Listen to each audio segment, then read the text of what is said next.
So then we get into the fun stuff. Judge had a crazy, impactful year. We go in as the 2 seed. We're playing the Guardians in the postseason. And we were at game one. And Jake, what were your feelings at game one of that ALDS? Honestly, perfectly executed game from Yep. everything that I remember. Not a ton of offense. Bader hits a home run, I believe, right? Yep. Bader bomb. Yeah. His And first. then Rizzo hits a home run too. Yep. Really not a lot of offense whatsoever, but they get them and they get those runs at the right times, so they end Donaldson up, thought he did. what was it, 3-1 or 4-1? 4-1 was the final, but you know, Cole just looked fantastic. He looked great the entire offseason. I know he ran into trouble with that Astros game, but I can't fully blame that on him. He was coming off a short rest. Um, but man, like you get everything you want to out of your pitching staff, and then out of the bats that you get. And Bader did fortify himself as a legitimate postseason threat right then and there. And this is why you pay your good players. Mm-hmm. If you're the Yankees, and look at my wall, I'm a middle class man. As a kid, my parents spent a lot of money on the Yankees. A lot of people watch the Yankees. They get a lot of money. If you're going to be a big market team like the Yankees, you go out and get Garrett Cole. Um, and Garrett Cole was a gamer. He was the reason we won 3 games this postseason. He was the reason we won 2 of them. Um, Mm-hmm. and that's all you can ask for from your ace. And honestly, he was in, like you alluded to, Houston. That game one was special, man. I had good feelings, perfectly executed game. Obviously, we're playing a Guardians team that are kind of quiet with the bats, and you can see how it came through. We had that weird after the rain out game in game two, like after mid afternoon Friday game, I think for game two we dropped. But then we go back to Cleveland. We're looking at that game three, and I'm feeling pretty good going up, 6-5 in the ninth. Mm-hmm. And then everything goes wrong. Um, Fuck, man. I mean, Clark Schmidt should have never been in that situation.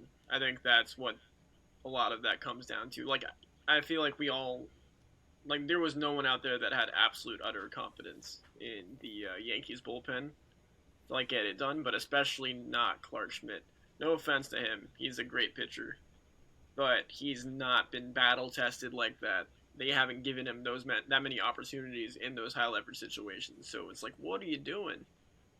Like, go to and that someone that you actually trust there. and that was the thing. Like, I would disagree with the assessment that Clark Schmidt should be there, Yeah. but you like if they were doing that in August and September, really high leverage with Clark Schmidt. Even when we were at our worst with all the bullpen injuries, Clark Schmidt wasn't in those situations.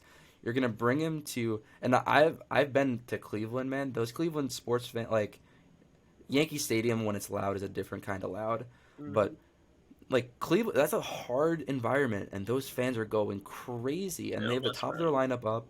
They have ducks on the pond. They have Mercado, who has been a revelation for them all year. Like coming up, he went through J Ram. Like you put Clark in that situation, you're setting him up for failure. Like it almost Hmm. seems condescending to say that Clark can't do it. Like he's a pro pitcher. He has really good stuff.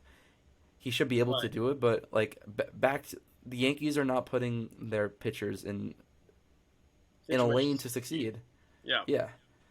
it's really frustrating because, like, I mean, we felt the same way about Game One of the ALCS. Like, I don't think they expected. I mean, we can finish this series, but like, in short, they didn't expect to win that game, or they didn't even expect to be in a position to have a chance to win that game. Yet they still kind of go to the same arms for, like, that they typically would go low leverage for high leverage, Yep. and that just doesn't work out because these guys need to have their they need to pitchers are very meticulous, and some of them are really good at adjusting on the fly. Like Juan needs one of those guys. Like he'll pitch every day if he needs to, and he proved that. But someone like Schmidt, I feel like he's bounced so much between being a starter and now a reliever that it's like he has a specific routine that he needs to follow. And when you take him out of that, he's out of his environment and he's out of his element, and like that just shows immediately. Like he doesn't have the right body language to be in that situation right now. And Clay Holmes, we spoke about down the stretch, was rough, but that was where the really bad quote came after, where we're talking, was Clay Holmes available to come in there? And Boone said, in an emergency. And I understand in theory. I get the thinking. It doesn't make sense. But this game 3 after the rain out, it put game 2, 3, 4, and 5 all back to back days. I think. And game 5, we were there. We ended up getting rained out, and there was an off day.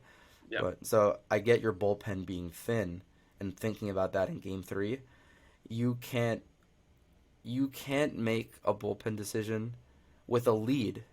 With a tie game, okay, maybe I don't love it. Like I said, you go for the game you have. Yankees had the lead. Yankees were one strike away, and they tried to steal a game. Yeah. They tried to steal a game with one of the back of their bullpen guys against a really good hitter in Mercado, and just a really bad situation. And they're trying to get too cute, and instead of just putting their foot on the neck of the Guardians and taking that. And then you have Garrett Cole the next day. You take that game 3, you put your best pitcher out there, Cole versus, I think it was Quantrill again. And you take that series in 4.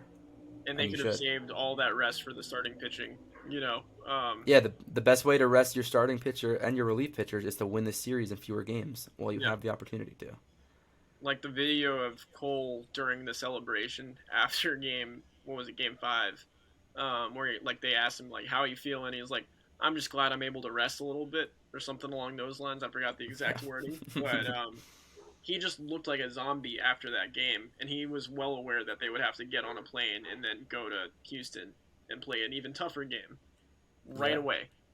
So they never really got that chance to rest, and they kind of did that to themselves. That was self-inflicted. Yeah, because you have that, they win game 4 behind Cole, and they get game 5. It was a fun game. They jumped out early. The same game 1 and game 5, it was exactly the Yankee script you'd want. And Nestor put in a great performance, got us a good 5 innings, I think.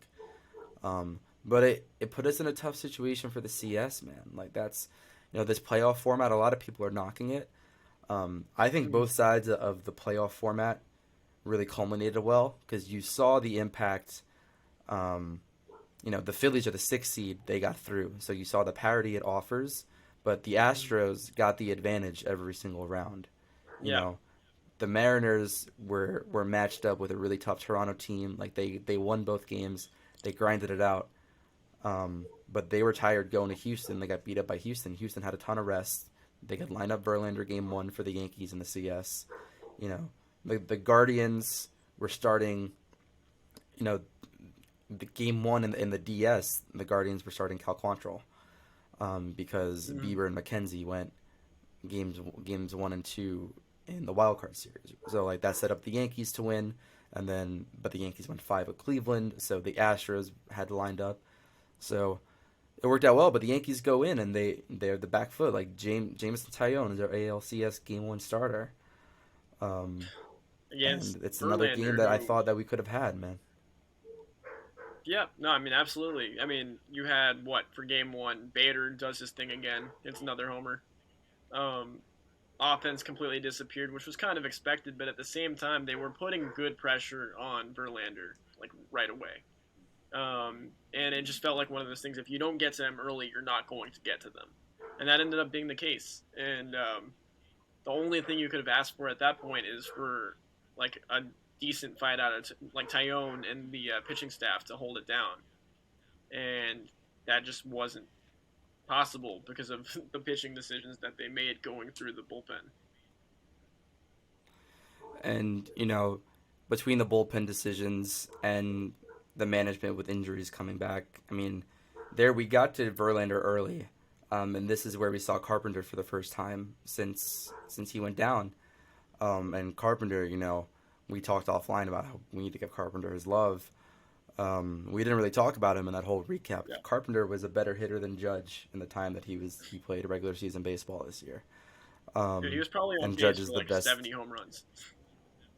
Yeah, it was nuts. So we bring Carpenter seems available for this Texas series, and I kind of got on the Yankees for not bringing him back in the Texas series. And Cash came out. I forget if it was Cash or Boone came out with a quote that Carpenter requested to go to the alternate site so Yeah. he can get more live ABs, which I understand because baseball is not a game where games are going to get you your reps. Like you got to get in the cage, you got to get your live looks. You have the minor league guys. I think he went to Scranton, um, but it's tough. Carpenter came and like he didn't look good, and you went through like that middle to bottom of the lineup of Carpenter and Donaldson back to back in that Black game, hole. putting up really bad at bats, Yeah. and Oh, you have a pitcher like Justin Verlander, you put him on the ropes for a few innings, but you give him two kind of gimme strikeouts, 2, 3 times through the order.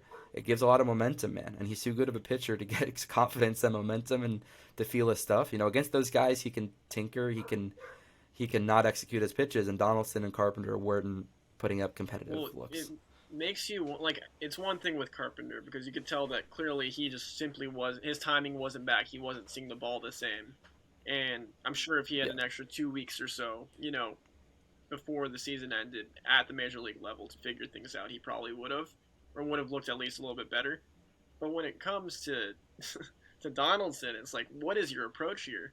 Like, what are you trying to accomplish at the plate? Because it looked like he was very much in between.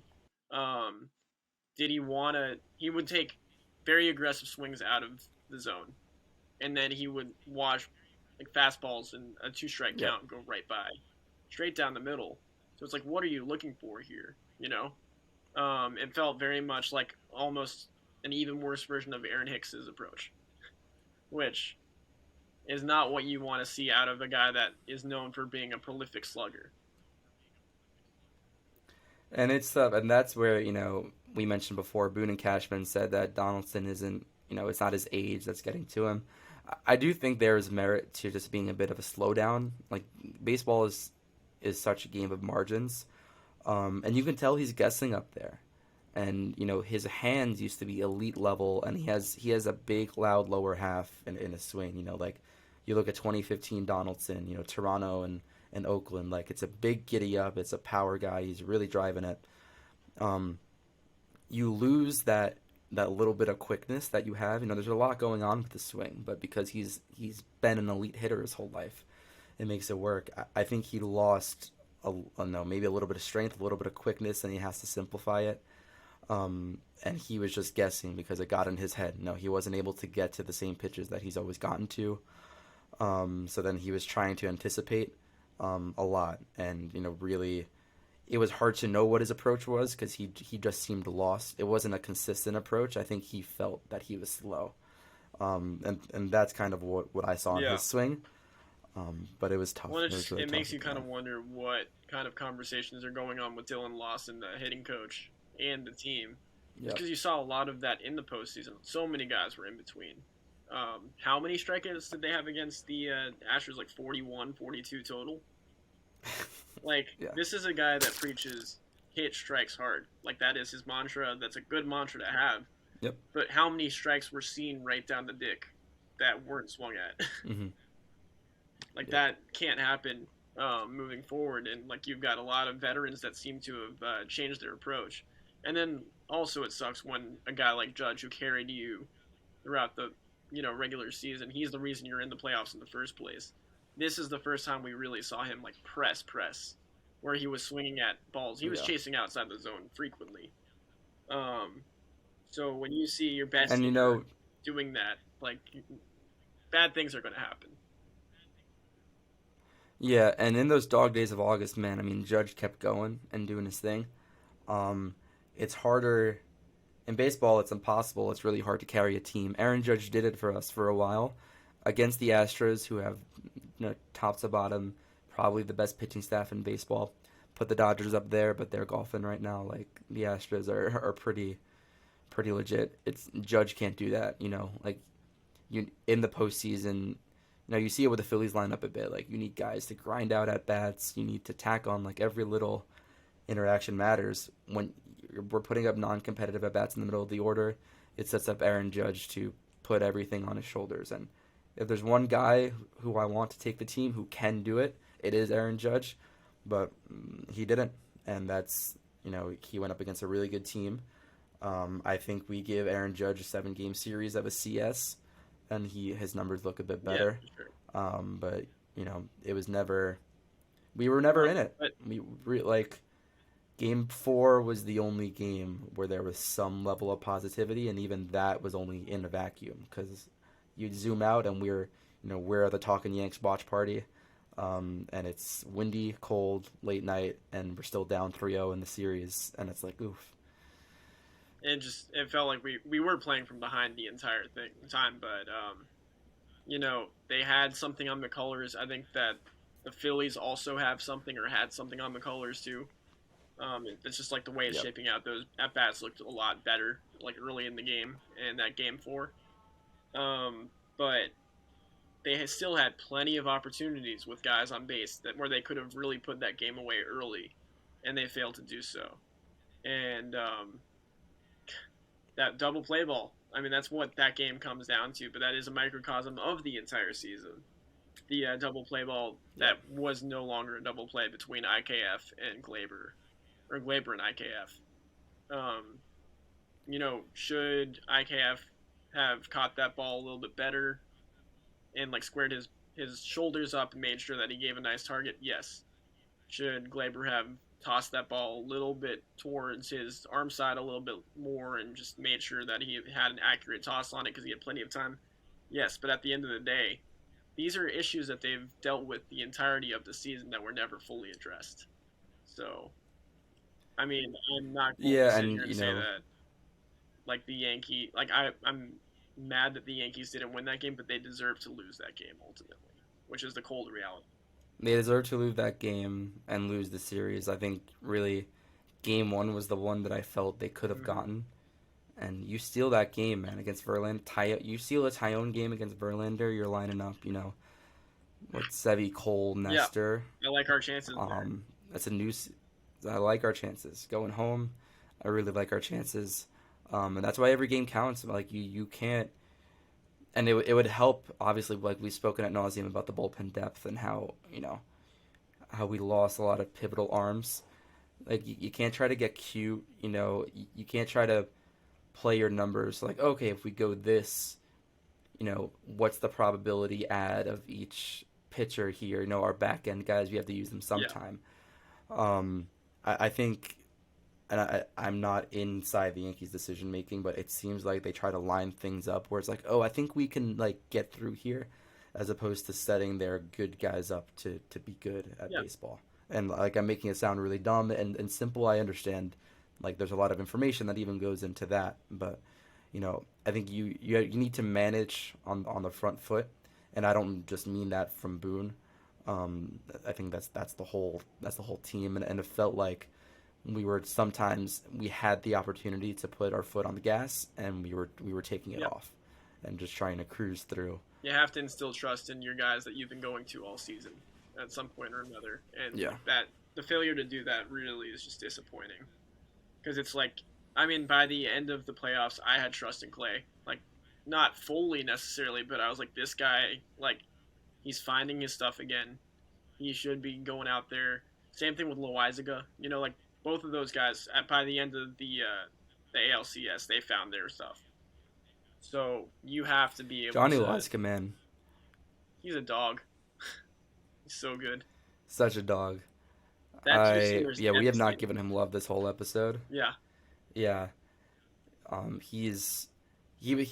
ride with him into the sunset, man. And a lot of that is a function, we lost Mike King and Chad Green and Chapman. I don't even want to have a Chapman conversation. We'll talk about that when we do free agents. I don't even.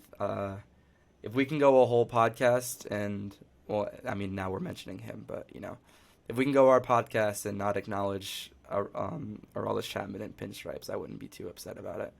I don't know who you're talking about right now. Sorry. Yeah.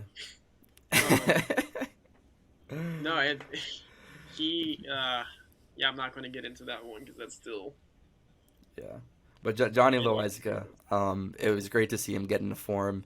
He was the guy who you felt with, was our stopper in the postseason, and I felt good about Clay too. Clay seems to have a really good mindset. I think he was more psyched out of it than anything. A little earlier in the year, to come into postseason situations, man, Clay's sinker plays. yeah, Um, and to get those big double play balls. Now, if the Yankees are going to have that philosophy, which they do, like if anyone's unaware, the Yankees put their relief pitchers into more runners on base situations, middle of the innings than any team in baseball. The Astros are at the polar end of that, the other side, where most of their relievers get clean innings. So it's if the Yankees are going to lean into that philosophy of giving dirty innings, that's where Clay Holmes comes of value. A strikeout, double play yeah, grounder guy is how you prevent runs in the postseason. And I wanted him. I wanted him a lot. They brought in Clark in situations where I thought they could have used Clay Holmes. Um, you know, I don't think he was actually really dealing with that many injuries, Clay. I think they were phantom IL stints from by all accounts. So yeah, managing him with that kind of kick gloves, and I get that, you know, mental health and mental injuries are a legitimate part of your performance. So maybe it was literally Clay's mental health that they were trying to prevent it. preserve because he had been struggling It's with like preventing the confidence. yips almost. Like they can kind of see it coming, and I think they caught it early Yeah. enough to where they did, like to their credit, prevent it a little bit. But at the same time, like you have to still instill the confidence in him that you can go to him in those bigger situations where he was successful earlier on in the year.